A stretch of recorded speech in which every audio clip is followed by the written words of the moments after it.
ಪುಲ್ವಾಮಾ ದಾಳಿಯ ಬಗ್ಗೆ ಕೊಟ್ಟಿರುವಂತ ಹೇಳಿಕೆಯನ್ನ ಸಮರ್ಥಿಸಿಕೊಂಡಿದ್ದಾರೆ ಕೈ ಶಾಸಕ. ಪುಲ್ವಾಮಾ ದಾಳಿ ಹೇಳಿಕೆಯನ್ನ ಸಮರ್ಥಿಸಿಕೊಂಡ ಕೈ ಶಾಸಕ, ಪುಲ್ವಾಮಾ ಅತ್ಯಂತ ಬಲಿಷ್ಠವಾದ ಸೆಕ್ಯೂರಿಟಿ ಇರುವ ಜಾಗ, ಮಿಲಿಟರಿ ಓಡಾಡುವ ಜಾಗದಲ್ಲೇ ದಾಳಿಯಾಗಿದೆ. ಇದು ಗುಬ್ಬಿ ಶಾಸಕ ಎಸ್ಆರ್ ಶ್ರೀನಿವಾಸ್ ಸಮರ್ಥನೆ.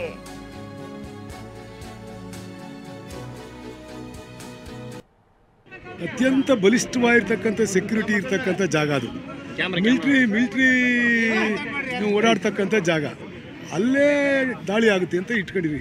ಈಗ ಈ ದೇಶದಲ್ಲಿ ರಾಜೀವ್ ಗಾಂಧಿ ಹೊಡೆದವ್ರನ್ನ ಅವ್ರು ಎಲ್ಲಿದ್ರು ಹಿಡಿದ್ರು. ಆದರೆ ಇದುವರೆಗೂ ಪುಲ್ವಾಮಾ ದಾಳಿ ಆಗಿರ್ತಕ್ಕಂಥವ್ರನ್ನ ಒಬ್ಬರನ್ನಾರ ಹಿಡಿದಿರ್ತಕ್ಕಂಥದ್ದು ಮತ್ತು ಶಿಕ್ಷೆ ಕೊಟ್ಟಿರ್ತಕ್ಕಂಥದ್ದು ಯಾವ್ದಾರ ಉದಾಹರಣೆ ಇದೆಯಾ? ಇಡೀ ದೇಶದಲ್ಲಿ ಆಗಿ 5 ವರ್ಷ ಆಗಿದೆ, ಇದು 6ನೇ ವರ್ಷಕ್ಕೆ ಬಿದ್ದಿದೆ. ಇದುವರೆಗೂ ಎಲ್ಲ ಒಂದೇ ಒಂದು ಯಾವುದೇ ಸರ್ಕಾರ, ಕೇಂದ್ರ ಸರ್ಕಾರ ಅವ್ರ ಮೇಲೆ ಆ್ಯಕ್ಷನ್ ತಗೊಂಡಿರೋದೇ ಆಗಿರಲಿ, ಮತ್ತು ಅವ್ರನ್ನ ಅರೆಸ್ಟ್ ಮಾಡಿರೋದೇ ಆಗಿರಲಿ, ಯಾವುದಾದ್ರೂ ಒಂದು ಹೇಳ್ಬೇಕಲ್ಲ, ಈ ದೇಶದ ಜನಕ್ಕೆ ಹೇಳ್ಬೇಕಲ್ಲ. ಅದರಿಂದ ಯಾರಿಗೆ ಏನು ಭಾವನೆ ಬರುತ್ತೆ?